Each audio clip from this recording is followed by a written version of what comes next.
Hey there, welcome to the My Risk Advisor podcast. Now, every week in the My Risk Advisor group, members submit spicy questions they want the group to answer. So, real advisors dealing with real problems and real frustrations. So, today, what me and my co-host, Trent Bacon, are going to do, we're going to read some of these comments and questions.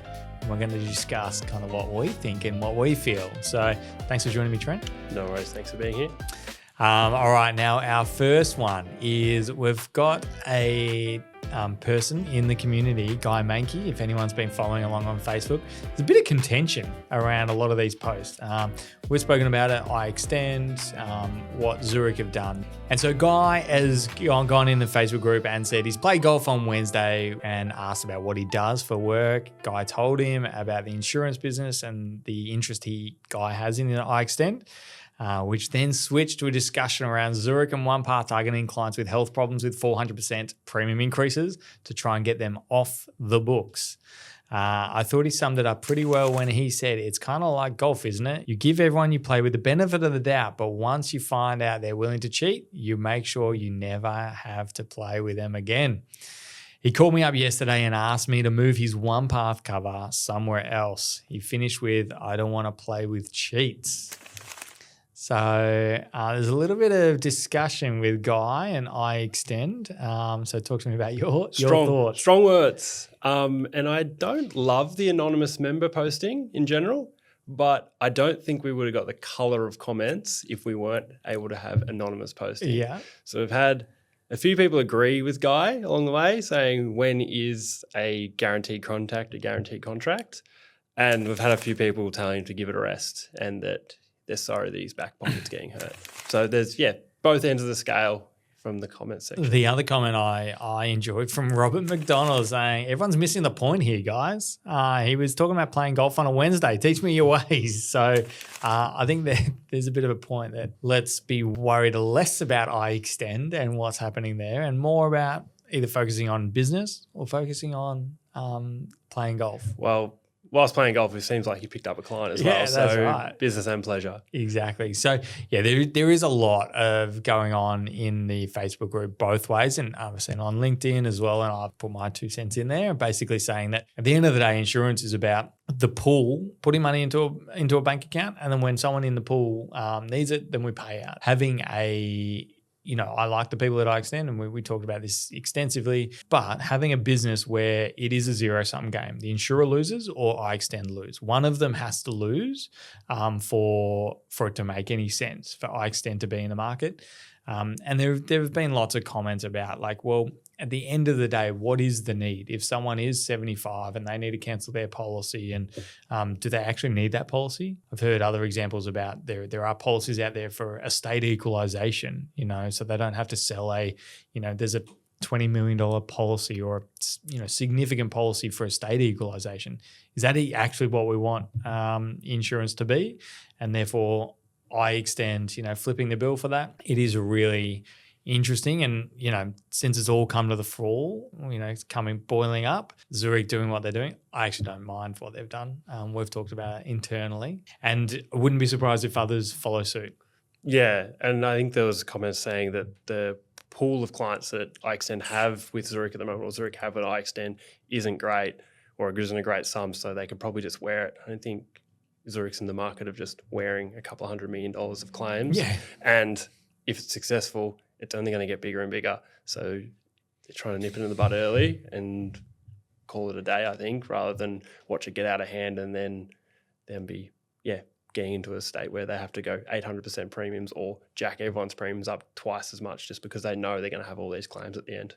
Yeah, there seems to be a bit of a disconnect from advisors in just broadly about going, re-rates are happening and insurers can't manage their premiums and, blaming the insurers and then going, but also Zurich shouldn't be able to manage their premiums. Now, look, I think it is a legitimate point to question the legalities of what they're doing. Like, can they actually do what they're doing? Can they reprice a certain pocket of people based on who owns the policy? On who owns the policy, and is that policy owner an AFSL holder? Like, that's a very legitimate question. Can they actually do that? But coming out the gates and calling them cheats, and then actively rewriting away from them is a little bit. I would probably use the word conflicted. if you talk about and Guy's been open talking about having an ownership stake in iExtend, and I've got no idea what that is. If that's 50% or 0.00001%, whatever it is a conflict. And then to rewrite a policy away from the provider who's making it harder for you for that entity to be valued, that's like triple conflicts. You're getting paid the commission.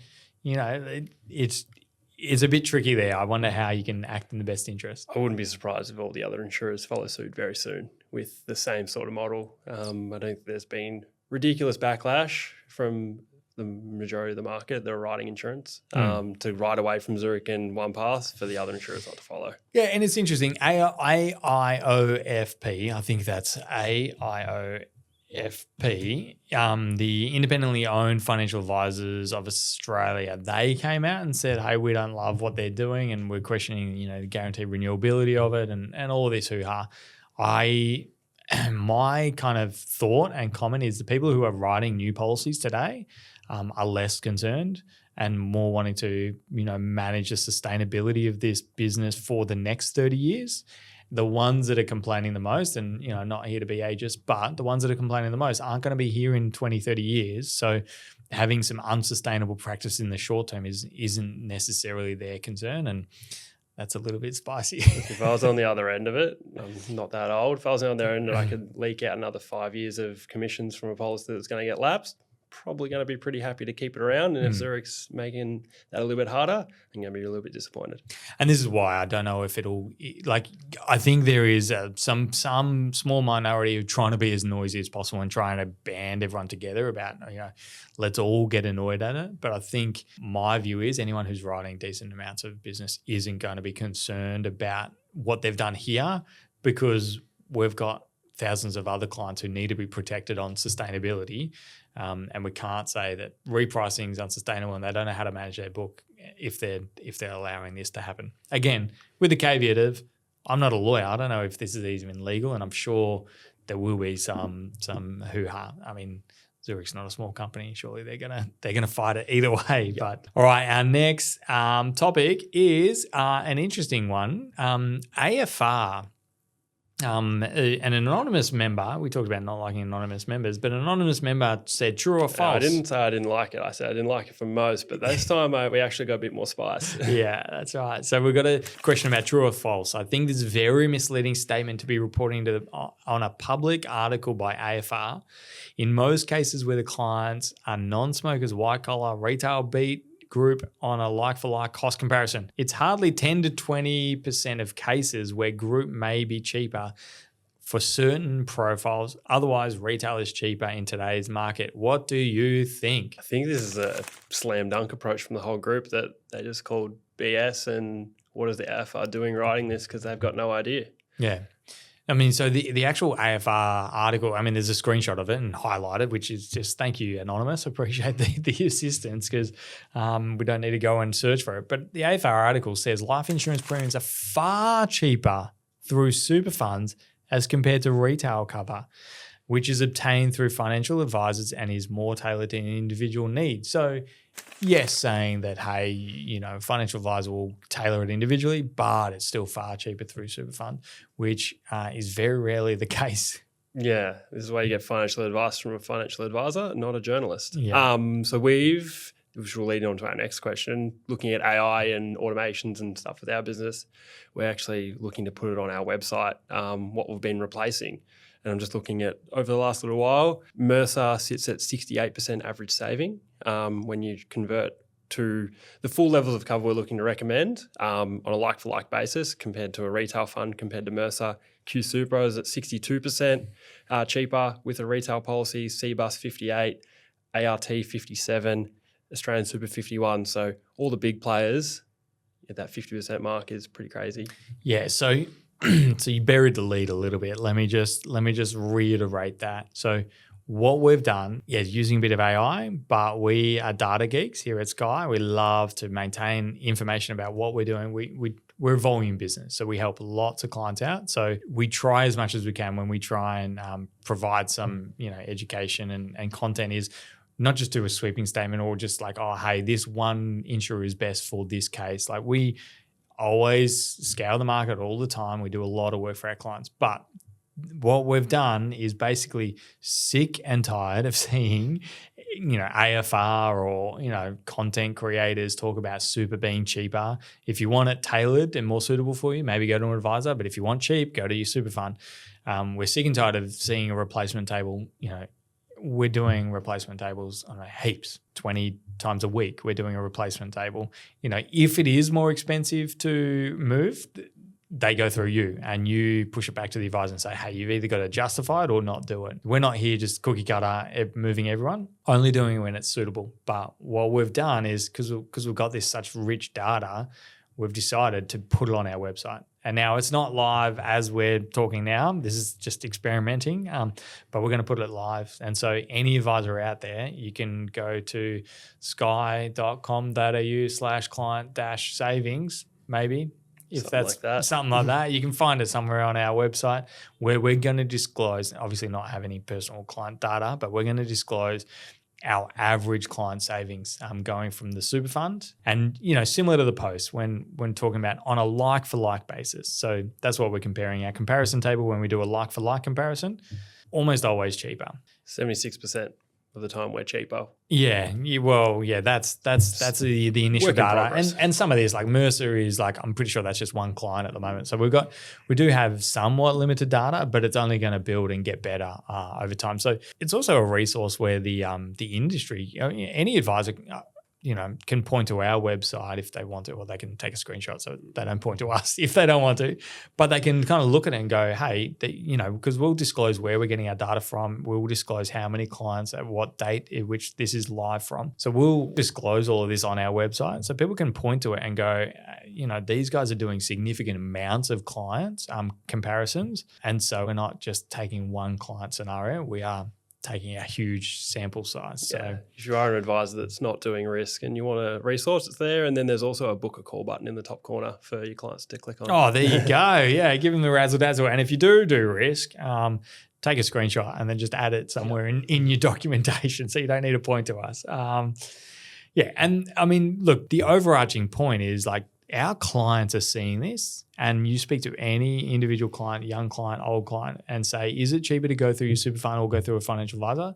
Almost everyone will communicate that, the super fund's cheaper, and that's the best option. And so it is super important as an industry to go, that may have been the case 10 years ago, but it's not the case today. And Australian Super, they're about to put up their premiums as well, which got a little bit of press as well through.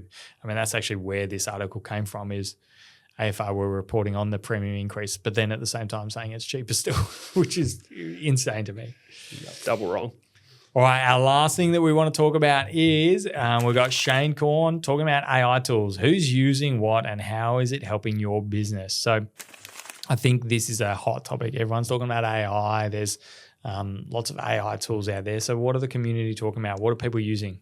Yes, there's a few ones that are all off the shelf. We'll try and do everything for you. So there's Claris, Malu that some people are using that we're doing file notes, summaries, and even advice documents at times. There's a couple other people using Granola just to take our notes, which is seemingly Granola AI. Like right, there you go. Yeah, I was going to say, that's breakfast. We haven't spoken about it, but I've heard only good things about granola, and that if we're not using it, we should. I love granola, if I'm honest, with a bit of yogurt. And Paradino is the other one that's off the shelf that's aiming to do everything from start to finish. Yeah, it is really interesting. Yeah, there's lots of things out there and people using it. I think at the moment it isn't really transforming a workflow. It is just how do I not sit there and write a file note? Okay, we're going to use these tools. I think it's transitioning, and we haven't used any of those tools in our business, so it's hard for us to give any reasonable thing. But people are loving these tools to then start prepping advice documents. And, I've spoken to some firms who are talking about, not talking to their paraplanners, but talking about getting rid of paraplanners and how do they build efficiencies in their business by removing paraplanners. One thing I do as a risk business, one thing that we've trying to work out is not yet have I seen any of these tools be able to link into like an Omnium yet. And they're probably on the roadmap to be able to kind of do that all and automate that all. And then because, insurance is more complex than holistic advice, if you ask me. Less cookie cutter at times. And so, understanding underwriting outcomes, you got to do that well before you then do a quote. And so some of that can create complexities if one insurer is doing any occupation and another's doing own occupation. Well, and if you do own occupation, is that considered? If someone's doing a benefit period that's shorter versus longer one, like all of those things, I don't know if Malu or Claris or any of them can do that yet. Have you spoken to anyone who uses it in the risk space? No, I haven't spoken to anyone that uses it in the risk space, but watching them at the risk in focus session, it looked, and I haven't spoken to any of the providers either, but it looked like a lot of the research was done before document writing time. So I was like, here is the file with all our work in it, the quotes and everything else that you may need. Go and write the document based off these templates, which is great. But the key part and the thing that takes the longest is probably the research. Yeah, research is always a huge, huge workload. So talk about what we're doing here at Skye, because we've started cooking classes. So we've got chef. So we've brought in someone into our business who is good at this on a contract basis. His title is chef, and we've gone, go and cook. Make sure we are comfortable from a data. It took me a long time to get to this point from a data security point of view because we hold super sensitive bits of clients' information. We've got all the financial information, all the health information, because we collect that up front. So we've got really good data. I want to make sure that's not going anywhere that it shouldn't. Number one, because we want to make sure we're doing the right thing by our clients. Number two, it's our legal obligation. So it took me a long time to feel comfortable. But what is Chef doing for us? Yeah, Chef's taking all our data from HubSpot, and our fact find goes into HubSpot. All of our stuff from our research goes into HubSpot, and he's currently working on how to write the document with one click of a button instead of 15 to 20 in 2 or 3 hours. Hopefully it's going to be a 2 to 3 minute job. And we're effectively we're not trying to be the Malus. I mean, we're not here to sell it to anyone. So we're not trying to compete against them. But I guess the reason why we're thinking about getting Chef in and doing some stuff is the tools these days are so impressive. And one of the issues with an X-Plan or all of these tools is they've got to kind of be good for everyone.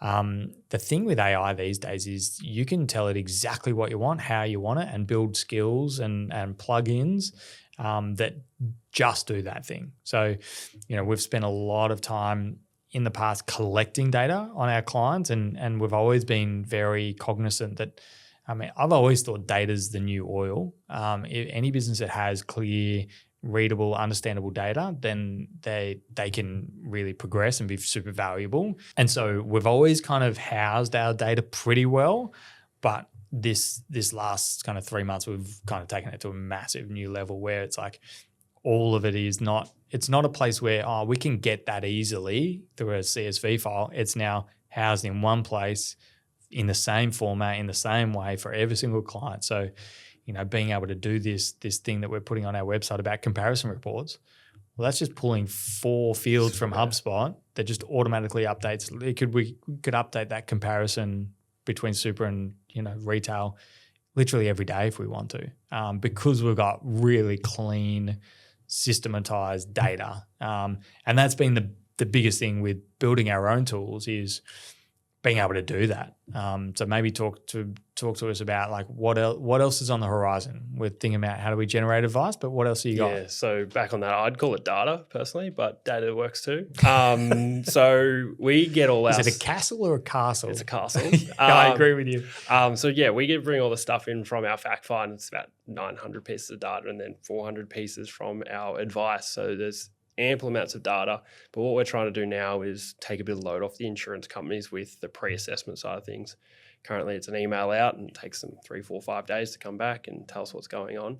We're trying to get the tools to do that, give us an initial assessment up front. Who's going to be good? Who's potentially not going to be that good for it? What extra information may we need? Are they eligible for PPS because of their occupation? All that sort of stuff done in-house to take that load off the insurance company. Mm.